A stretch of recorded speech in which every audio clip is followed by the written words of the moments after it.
बराह रास्त इस वक्त आपको लिए चलेंगे। काटी में इस वक्त शर्जिल इनाम मेमन मौजूद हैं, उनकी जानिब से गुफ्तगू की जा रही है। आप लोगों ने हमेशा की तरह यहाँ पे हमें यहाँ दावत दी और काटी में मेरा कोई आज ये पहला ट्रिप नहीं है। काफ़ी दफ़ा पहले भी आए हैं और यहाँ पे जितने भी कोरंगी के हमारे इंडस्ट्रियलिस्ट भाई हैं उनसे मुख्तलिफ़ औक़ात में हमेशा मुलाकात होती रहती है और हमेशा कभी वो मदऊ करते हैं, कभी हम हुकूमत सिंध की जानिब से जो हमारे इवेंट्स होते हैं उसमें हम आप तमाम बिज़नेस कम्युनिटी को मदऊ करते हैं। और ये सीरियसनेस है, पाकिस्तान पीपल्स पार्टी और हुकूमत सिंध ये समझती है कि इस मुल्क का पहिया, इस मुल्क की इकॉनमी बिज़नेस कम्युनिटी ही चलाती है और बिज़नेस कम्युनिटी को जितना हम ईज़ कर सकेंगे, बिज़नेस कम्युनिटी को हम जितना भी सहूलियात देंगे उतना ही इन्वायरमेंट बेहतर होगा, ज़्यादा से ज़्यादा इंडस्ट्रियाँ लगेंगी, ज़्यादा से ज़्यादा इंडस्ट्रियाँ लगेंगी तो लोगों को रोज़गार मिलेगा, तभी मुआशी हालात बेहतर होंगे। वरना अगर हम ये सोचें कि जी हमने अपने सारे उस मुल्क में बिल्कुल आखिरी प्रायोरिटी अगर बिज़नेस कम्युनिटी रखनी है, खुदा ना खास्ता, या एग्रीकल्चर की इकॉनमी को हमने आखिरी प्रायोरिटी रखना है तो मुल्क का पहिया जो है, किसी भी मुल्क का पहिया नहीं चलेगा। लेकिन अल्हम्दुलिल्लाह चाहे वफाकी हुकूमत हो या सूबाई हुकूमतें हों, वो सही डायरेक्शन पे चल रही हैं। मैं एक दो चीज़ें पहले एग्रीकल्चर सेक्टर पे करके फिर मैं आपकी तरफ आता हूँ। आपको इल्म होगा कि रिसेंटली ही जब गंदम की बात हुई कि गंदम की पैदावार में हमें लास्ट टाइम कुछ चैलेंजेस थे, फेडरल गवर्नमेंट ने सपोर्ट प्राइस देने के लिए मना किया, तो वो भी उनके ऊपर भी IMF के शराइत थे। जब आपने मना किया तो क्या हुआ कि आपको इस बार गंदम बिलियंस ऑफ डॉलर की इंपोर्ट करना पड़ रही है। और हमेशा पाकिस्तान पीपल्स पार्टी का ये मौक़िफ़ रहा है, प्रेसिडेंट आसिफ अली ज़रदारी साहब हमेशा ये मौक़िफ़ रहा है कि जी आप अपने किसान को सपोर्ट प्राइस देंगे तो वो लगाएगा, और वो जब गंदम लगाएगा तो आपको जो है वो इंपोर्ट नहीं करनी पड़ेगी, वाफर मकदार में मिलेगी गंदम और फिर आप उसको एक्सपोर्ट भी कर सकते हैं। और प्रेसिडेंट आसिफ अली ज़रदारी साहब जब 2008 में पहली दफ़ा प्रेसिडेंट बने तो पाकिस्तान में, इससे पहले पाकिस्तान हमेशा गंदम इंपोर्ट करता था, फिर अब गंदम एक्सपोर्ट करना शुरू की। तो इस बार भी मैं ज़्यादा लंबी तफसील पे नहीं जाऊँगा। तो इस बार भी जब पीपल्स पार्टी की अपील पर, हुकूमत सिंध की अपील पर फेडरल गवर्नमेंट के हम शुक्रगुजार हैं, उन्होंने इस चीज़ पे इस बार राज़ी हुए कि जी एक सपोर्ट प्राइस रखी है ताकि लोग गंदम लगाएं। क्योंकि अगर किसान को अगर आप इंसेंटिव नहीं दोगे तो वो अपनी मर्ज़ी से वो क्रॉप लगाएगा जहाँ पे उसको 2 पैसे मिले। क्योंकि कारोबार भी इस तरह होता है। अब आप जितने इंडस्ट्रीज़ के दोस्त बैठे हुए हैं, अगर आपको किसी चीज़ में इंसेंटिव नज़र नहीं आएगा, गवर्नमेंट आपको ज़बरदस्ती कोई काम नहीं करवा सकती कि चीज़ लगानी है। आपको जहाँ पे आपको वायबल चीज़ लगेगी इकनॉमिकल, तो आप वो चीज़ लगाएंगे। तो यही फार्मूला था। इसमें फेडरल गवर्नमेंट ने इस बार पीपल्स पार्टी के ही उस अपील पर जो है उन्होंने वो गंदम की सपोर्ट प्राइस दी है, जिसके हम शुक्रगुजार हैं।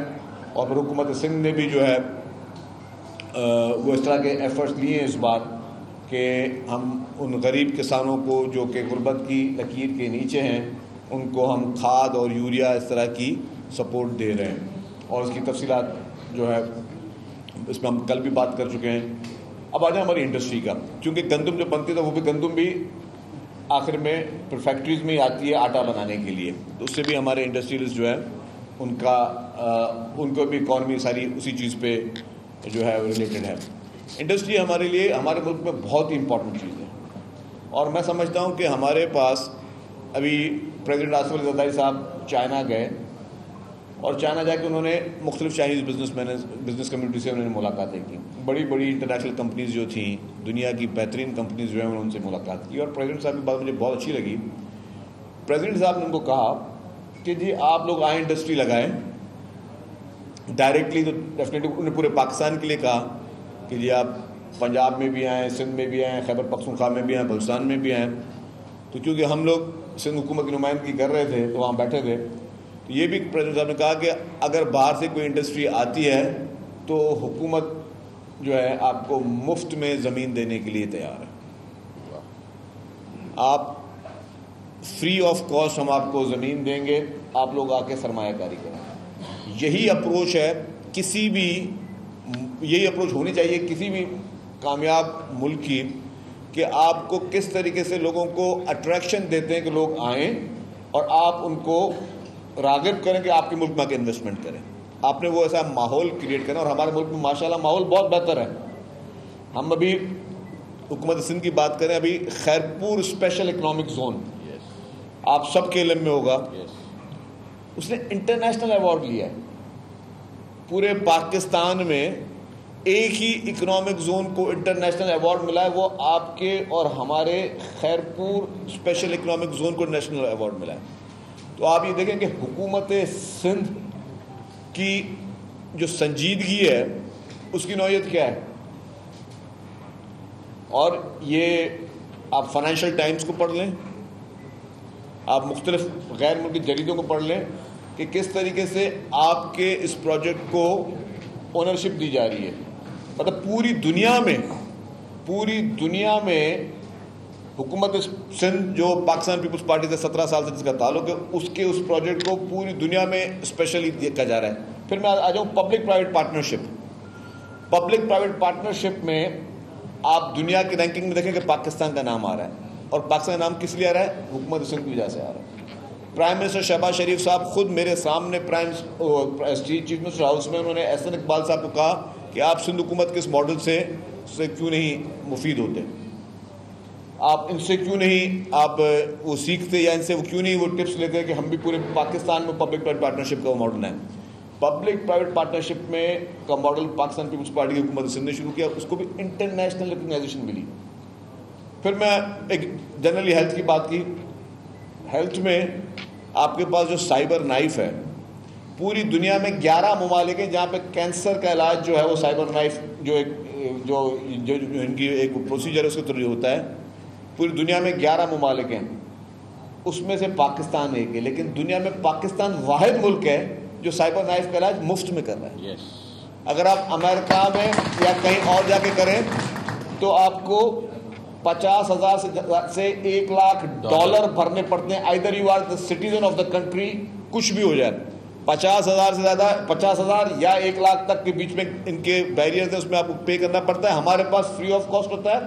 और हमारे आपके कराची में, उस कराची को जिसको हम सबसे ज़्यादा बुरा भला बोलने में हम सब लोग जो है वो देरी नहीं करते, वो फ्री में चल रहा है इलाज। और वो फ्री में चल रहा है। और वो सिर्फ कराची के लोग इलाज नहीं करा रहे साइबर नाइफ में, सिर्फ सिंध के लोग नहीं करा रहे, सिर्फ पाकिस्तान के लोग नहीं करा रहे। आप देखें बाहर से लोग आके आपके पास इलाज करवा रहे हैं क्योंकि उन्हें पता है कि फ्री का इलाज है। आप देखें ईरान से कितने केसेस आए, आप देखें अफगानिस्तान से कितने केसेस आए। इसी तरीके से आपका NICVD हम तो बहुत आसानी से बोल देते हैं, उसमें कभी कभी हम कीचड़ कुचाल देते हैं। ठीक है, हर जगह पर अच्छी बुराई चीज़ें होती हैं, लेकिन NICVD को किसी ने स्टडी किया? कोई NICVD के भी डॉक्टर्स के आप इंटरव्यू करके देख लें। दुनिया में जितने भी कार्डियोलॉजिस्ट हैं या जो कार्डियक सर्जन हैं या जो इस तरह के प्रोसीजर्स करते हैं, उनके लिए एक क्राइटेरिया होता है उनको एक ग्रेड में आने के लिए कि जी उन्होंने इतने प्रोसीजर्स किए हैं। हमारे NICVD के लोगों ने दुनिया के तमाम रिकॉर्ड्स तोड़ दिए हैं क्योंकि हमारे पास फ्री ऑफ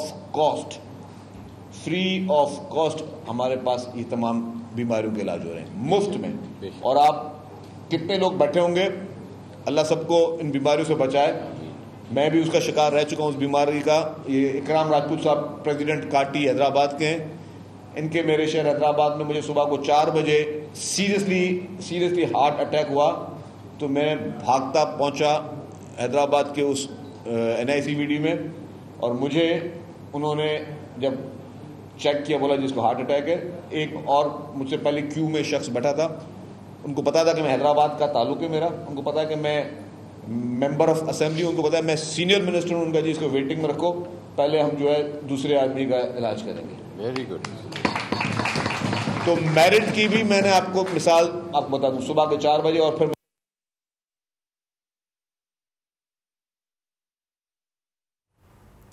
वज़ीर इत्तलाआत सिंध शर्जील नामेमन की जानिब से काटी में तकरीब से खिताब किया जा रहा है। उन्होंने कहा कि ज़्यादा से ज़्यादा इंडस्ट्रियाँ लगेंगी तो ही लोगों को रोज़गार मिलेगा। हमने हमेशा जो बिजनेसमैन तबका है उसके लिए काम किया है और साथ ही साथ उनकी जानिब से ये भी कहा गया है कि आगे आने वाले दिनों में भी जो बिजनेसमैन तबका है उसके लिए आसानियाँ ही पैदा करेंगे। कंटेनर लगाए हुए सिंध हुकूमत ने यार सड़क पे कि भाई कभी किसी के लिए हॉस्पिटल दूर हो और अचानक किसी को चेस्ट पेन हो जाए तो इमीडिएट उसको कहाँ रिलीफ मिलेगा?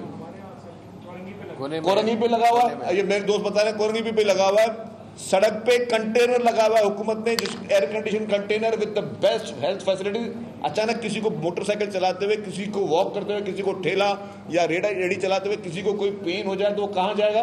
फॉर्म कंटेनर में चला जाएगा, वहां पे लोग उसका इमीडिएट उसको रिलीफ कर पहुंचा देंगे। तो ये होनी चाहिए अप्रोच कि आपने गली गली में आपने ये कंटेनर खड़े कर दिए हैं, जगह जगह पे चीजें खड़ी करें ताकि आप लोगों को बेहतर सहूलत दे सकें। मुकाबले देखें, पॉजिटिव चीजें होनी चाहिए। सबसे ज्यादा इंसान को जिंदगी में क्या प्यारी होनी चाहिए? सबसे ज्यादा मतलब ठीक है, आप मोटरवे बना लें, आप कोई और स्कीम बना दें, कोई और स्कीम आप जिसको जो वो अपनी पब्लिसिटी करवा लें, लेकिन सबसे कीमती कहते हैं कि जान है तो जहान है। सबसे पहले पूरी दुनिया की प्रैक्टिस ये है कि जी सबसे पहले अगर प्रायोरिटी दी जाती है तो वो हेल्थ सेक्टर को दी जाती है। और हमारे शहर में, हमारे सूबे में, पाकिस्तान की अगर मैं बात करूं, पाकिस्तान की सबसे बेस्ट हेल्थ फैसिलिटीज अगर कहीं हैं तो वो कराची में है। कराची में, सूबा सिंध में है, लेकिन सबसे ज्यादा हेल्थ फैसिलिटीज कराची में है। और फिर ज़रा सिंध भर में आप देखेंगे गम्बट हॉस्पिटल जो है, again Khairpur, state of the art hospital, जहां पे फ्री ऑफ कॉस्ट लंग्स का transplant, free of cost liver का ट्रांसप्लांट। मुझे बताएं कि इससे पहले पाकिस्तान, बहुत सारे लोगों के बड़े क्लेम रहे कि हमारी हुकूमतें भी रही, हमारे सब ने कुछ कुछ कर लिया, लेकिन कहां पे फ्री ऑफ कॉस्ट की ये लंग्स और लिवर के ट्रांसप्लांट होते हैं? लाखों लोग जो हैं वो यहाँ पे आपके पास फ्री ऑफ कॉस्ट हेल्थ की अपने कार्डियक के लिए एनआईसीयू जाते हैं। आपकी SIUT state of the art hospital, SIUT state of the art hospital, फिर आपकी चिल्ड्रन हॉस्पिटल देख लें, फिर NICH देख लें। मतलब हेल्थ फैसिलिटीज में जो सिंध में अल्हम्दुलिल्लाह पाकिस्तान पीपुल्स पार्टी की हुकूमत सिंध ने काम किया है, इसका मुझे कोई एक मुकाबला किसी और सूबे से, किसी और जगह से मुझे बता के पता है। और मैं बता रहा हूं कि जी हम तो इंटरनेशनल पे आप बात कर रहे हैं ना कि जी कि मतलब आम आदमी को, गरीब आदमी को, मजदूर आदमी, उसको हार्ट अटैक हो तो वो क्या किसी बड़ी हॉस्पिटल में जा सकता है कि जी मुझे मुफ्त में इलाज करेगा? इसको कोई पहले करता था? यहाँ पे पर्ची सिस्टम ही नहीं है NICVD में कि आपकी एडमिशन होनी ही नहीं, पर्ची का कोई है ही नहीं क्लॉज कि आपने कोई शनाख्ती कार्ड जमा करना है, बस आप इंसान हो, आ गए, बस आपका इलाज हो गया और चले जाओ, अल्लाह खैर साला। तो ये हमेशा प्रायोरिटीज़ जो हमारी रही हैं। हमारे दोस्तों ने पॉइंट उठाए तो मैं कहा कि जी हमारा खैरपुर इकोनॉमिक जोन, लेकिन उसके बाद एक और बहुत बड़ी अपॉर्चुनिटी हमारे पास है, वो है धाबेजी इकोनॉमिक जोन। धाबेजी इकोनॉमिक जोन को शायद हमने अच्छा मार्केट नहीं किया, लेकिन ये भी एक state of the art economic zone है। मैं आपके इंडस्ट्रियलिस्ट दोस्तों भाइयों के साथ बैठा हूँ तो इसलिए मैं इसको ज़्यादा फोकस करना चाह रहा हूँ। द रीज़न इज कि अब IMF के बाद पाकिस्तान में मजीद इकोनॉमिक जोन्स नहीं बनते, तो ये आपका इकोनॉमिक, और ये पाकिस्तान का वाहिद economic zone, special economic zone है जो कि आपके पोर्ट के फेस पे, उसके माउथ पिट पे बना हुआ है। तो हमारे पास हमारे जितने इंडस्ट्रियलिस्ट दोस्त जितनी वहाँ पे सरमाकारी करें, और हम तो कहते हैं जी हम खुद भी पर्सनली मैं एक दो दफ़ा चाइना गया, अब वहाँ पे Chinese companies they are very much interested, और ये वाहिद इकोनॉमिक जोन है जो CPEC का हिस्सा भी है, they are very much interested कि वो यहाँ पे आएँ और यहाँ पे सरमायाकारी जो है वो धाबेजी इकोनॉमिक जोन में करें। इसी तरीके से हर सेक्टर में पाकिस्तान पीपुल्स पार्टी की हुकूमत सिंध ने काम किया। शारा भुट्टो की बात की, स्टेट ऑफ द आर्ट जो है रोड बनाया गया। अब उसके वो पैच जो कि शुरू नहीं हुआ था अभी, बारिश में उसका हिस्सा किया, तो उस पर भी जो सोशल मीडिया पे लोगों ने बट ड्यूरिंग कंस्ट्रक्शन पीरियड किया, और उसमें बताऊँ कि सिंध हुकूमत का 1 रुपये का भी नुकसान नहीं हुआ, क्योंकि वो पब्लिक प्राइवेट पार्टनरशिप में है। तो उस सड़क को सिर्फ बनने तक नहीं, उसको जो भी उनका कंस्ट्रक्शन पीरियड है तब तक की मेंटेनेंस, रिपेयर और सारी जो वो उन्हीं कंपनीज की जिम्मेदारी होती है। तो इस यही कॉन्सेप्ट पीपुल्स पार्टी का रहा है, सिंध हुकूमत का रहा है कि पब्लिक प्राइवेट पार्टनरशिप में आप काम करें। उसके अलावा BRTs की बात हुई, पहले मैं आ जाता हूँ रेड लाइन BRT पे, उस पर भी उसका मिसाल दी गई। रेड लाइन BRT में इश्यूज़ थे, इश्यूज़ BRT में नहीं थे। मैं आपको बता दूँ इश्यूज़ ये हुए, एक सिंपल बात मैं पहले भी कह चुका हूँ, 2021 में उसका टेंडर हुआ था।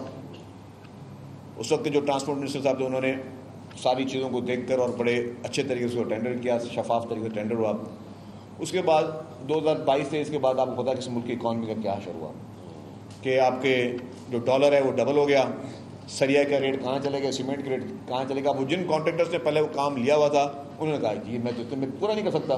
जब टेंडर का रेट भरा था तब था सरिया का रेट 90,000, आज है 1,60,000-70,000, तो मैं तो उस पैसों में कर नहीं सकता। इसी तरीके से पूरी जितनी कंस्ट्रक्शन के मटीरियल है सब की उन्होंने एक क्लेम्स दाखिल किए। ये मैं फर्स्ट टाइम थोड़ा बता रहा हूँ तो मैं चाह रहा हूँ कि सारे दोस्त देख लें।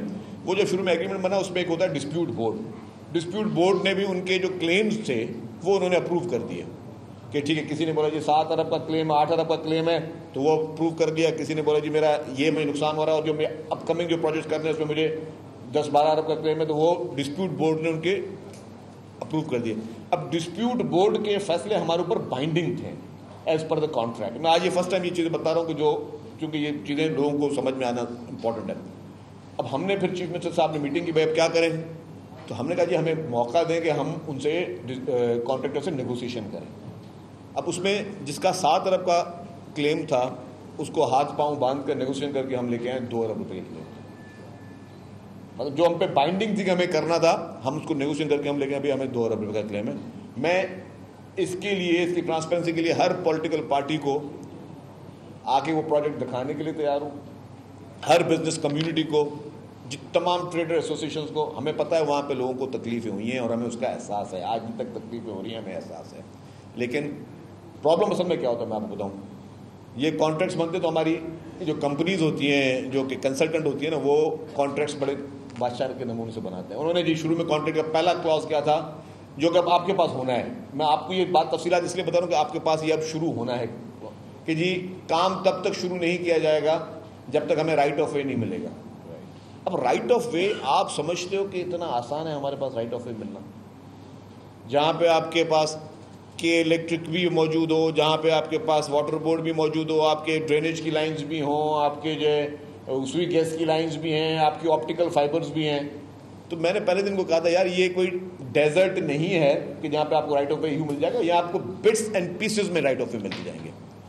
क्योंकि हमें एक एक को हाथ बांध के पैसे दे के, सिर्फ रेड लाइन में हमने अरबों रुपए हुकूमत सिंध ने भरे सिर्फ आपकी जो यूटिलिटीज़ को की शिफ्टिंग के लिए। तो वही हमें प्रॉब्लम आपके पास यहाँ पे भी येलो लाइन में आने हैं। जो अभी तक हमने ब्रिज थी, जो हमने सेनेटर ताज हैदर साहब के नाम पे ब्रिज बनाई है, वो ब्रिज रेडी है, वो हम 1-2 दिन में किसी वक्त भी खोल देंगे पब्लिक के लिए। लेकिन इशू यहाँ तक तो ब्रिज तक ठीक है। अब मुझे खुद वो रेड लाइन का तजुर्बा देख के मेरे वो कहते हैं कि दिमाग कैंटीना जो है वो कर रहे काम के जी। अब ये तो इंडस्ट्रियल एरिया है, यहाँ पे भी वही प्रॉब्लम आना है। आपकी जो 21 किलोमीटर का पूरा पैच बनना है, ये ट्रैक बनना है, उसमें प्रॉब्लम्स तो आएंगे। जहाँ तक आपका मुतालबा है जुनैद भाई के जी हमें इसमें शामिल किया जाए, तो आप आज से शामिल हैं। मैं कल बोलता हूँ मेरा एमडी भी आपसे मिल लेगा, ट्रांसपोर्ट सेक्रेटरी भी के पास भी आप मिल रहे, वो आपको चाय भी पिलाएंगे। आपको इस कमेटी की हर मीटिंग में मैं उनको बोलता हूँ कि ऑफिशियली हर मीटिंग में मेरी तरफ से डायरेक्शन है कि you will be the part of that meeting. आपकी party will be the part of each and every meeting regarding the yellow line BRT. This is the direction from now and onwards. But the problem is, ये problem आएंगे और फिर सब वो गालियाँ भी हमने ही खानी है। अब 2 तरीके ना, या तो मैं इस शहर के लिए स्टेट ऑफ द आर्ट समझे कि कोई अराउंड 700-800 रुपए की बीआरटी बनाऊं, या मैं जो मुझे चैलेंजेस आने हैं, जो गालियाँ खानी है, उसको देखकर मैं पीछे हट जाऊं। दो रीजन है ना, 2 चैलेंजेस है। अब ये एक और चीज़ क्या होती है कि किसी अच्छाई के लिए कुर्बानी भी देनी पड़ती है। अब अगर हम पीछे हट जाए, सिर्फ बसें चलाते हैं रोड पे, तो वो भी बहुत आसान है, सस्ता है काम, उसमें तो हमें पैसे नहीं देने कि बसें खरीद के, क्यों बसें इन ट्रैक्स पे भी चलनी है बीआरटीज़ पे। लेकिन बसें लेकर खरीद के चलाना नॉट बहुत बड़ा कोई तुरम खानी नहीं है हमारी। असल बात है अब हम वो ऐसा इंफ्रास्ट्रक्चर बना के जाएं जो आगे 200 साल तक, 300 साल तक के लोग उसको यूटिलाइज करते रहें। इस शहर की जो फ्यूचर की आबादी है, जिस तरीके से इसने एक्सपेंड हो रही है, अनफॉर्चुनेटली हमारे, मैं कहूँगा कि हमारी हुकूमतों ने पॉपुलेशन की जो कंट्रोल पे काम नहीं किया। मैं उसको एडमिट करता हूँ। हमारी तमाम हुकूमतों ने, शुरू में जब पीपल्स पार्टी की हुकूमत थी, जब मोहतरमा बेनज़ीर भुट्टो शहीद साहब प्राइम मिनिस्टर थी, तब उस दौर में काम हुआ। उस दौर में बहुत सीरियसली जो है उस पर एफर्ट्स लिए गए और बाकायदा मिनिस्ट्रियाँ इस पॉपुलेशन की कायम हुई, बनाई गई और लोगों को अवेयरनेस दी गई। उन दिनों में आप टीवी पे इश्तिहारात भी देखते होंगे इस तरीके के। अब पता नहीं हम लोग कहाँ चले गए। हमारे पास जो सबसे इम्पॉर्टेंट चैलेंज है, जो मैं समझता हूँ कि बहुत बड़ा चैलेंज है हमारे पॉपुलेशन का, उसको हम एड्रेस ही नहीं कर रहे हैं। हम बाकी सारी चीज़ों पे लगे हुए हैं। तो खैर करना है, सब हुकूमतों ने करना है, लेकिन मैं आपको बता रहा हूँ कि हमें फ्यूचर को देखना है कि कराची की जो एक्सपेंशन फ्यूचर में होनी है उसको देखते हुए हमें इस तरह की स्कीम बनानी है। जो आपका शाहराह भुट्टो है, शाहराह भुट्टो भी आपका फ्यूचर के, आज आपको इतनी ट्रैफिक नज़र नहीं आ रही होगी, लेकिन जब ये सारे M9 तक जाएगा तो आपको एक नया चेहरा भुट्टो को नज़र आएगा। इसी तरीके से जो मलीर एक्सप्रेस वे अपना ये लिंक रोड पर एक काम जो है वो भी हुकूमत सिंध कर रही है, वो भी स्टेट ऑफ द आर्ट काम हो रहा है। मतलब आपकी कनेक्टिविटी को बहुत बहुत बहुत बेहतर किया जा रहा है। जहाँ तक आपने बात की शहर के रोडों की, यस देयर आर चैलेंजेस, उसके लिए लोकल गवर्नमेंट मिनिस्टर साहब, मेयर कराची और तमाम जितनी भी टीमें वो काम करें। अगेन वहाँ पे भी वही चैलेंज आते हैं, कभी जी रोड कटिंग के चैलेंजेस आते हैं, कभी कौन से चैलेंज आते हैं, लेकिन सिंसियरिटी के साथ पूरी हुकूमत काम करिए। हमारे शहर की आबादी इज़ नॉट नॉर्मल। 2.5 करोड़ की आबादी में दुनिया में कितने ही ममालिक हैं जो 2.5 करोड़ की आबादी से कम है। हम एक शहर की बात करें, उस शहर में जहाँ पे इलीगल इमिग्रेंट्स का भी हमारे पास चैलेंजेस हैं, जहाँ पे हमारे पास पूरी, वो कहते हैं जी कराची के लिए, लोग कराची के लिए कमेंट्स देते हैं जी कराची बुरा है, ये मैं कह यार कराची अगर इतना ही बुरा है, कराची इतना ही गंदा है, तो पूरे पाकिस्तान से लोग रोजगार करने के लिए रोजाना कराची क्यों आते, बाकी शहरों में क्यों नहीं जाते यार? वो तो गंदा शहर है, क्यों जाते वहाँ पे यार? अब जब आप अगर कैलकुलेशन करें, रोजाना की तादाद में हजारों लोग नॉर्थ से और अप कंट्री से कराची आते हैं रोजगार ढूंढने के लिए। तो बाकी अगर हुकूमतों ने इतने अच्छे काम कर दिए हैं, बाकी अगर सूबों में बहुत ही अच्छी उन्होंने चीज़ें कर दी हैं, तो फिर वहाँ पे लोगों को जाना चाहिए ना। फिर इतने गंदी जगह पे क्यों जा रहे हो भाई, जहाँ पे आपके तो ना पीने का पानी है ना कोई और चीज़ें? क्योंकि मतलब हमारे पास जितना रोज़ाना की तादाद में इंफ्रास्ट्रक्चर पे जो बोझ है ना, अब जो भी बाहर से आ रहा है रोज़, उसको पीने का पानी भी चाहिए, उसने ड्रेनेज भी यूज़ करनी है, उसने आपके तमाम उन रिसोर्सेज को शेयर करना है जो आपके पास मौजूद हैं। तो आप ये सारी चीज़ें देखें कि ये सारे चैलेंजेस हैं, और ये चैलेंजेस कराची के लिए ही हैं।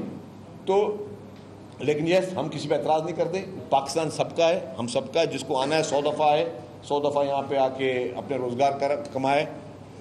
लॉ एंड ऑर्डर, इन सब चीज़ों को जो है डेफिनेटली हुकूमत के लिए वो भी चैलेंजेस बन जाते हैं इन चीज़ों से, लेकिन उन सब चीज़ों को हम समझते हैं कि जी बेहतर तरीके से हम लेकर चलें। ट्रांसपोर्ट की आपने बात की जी, यस ट्रांसपोर्ट के महकमे में कोशिश की जा रही है, बसेस लाई जा रही है। पाकिस्तान की पहली पिंक बसेस ख़वातीन के लिए मखसूस पाकिस्तान पीपल्स पार्टी की आपकी सिंध हुकूमत लेकर आई।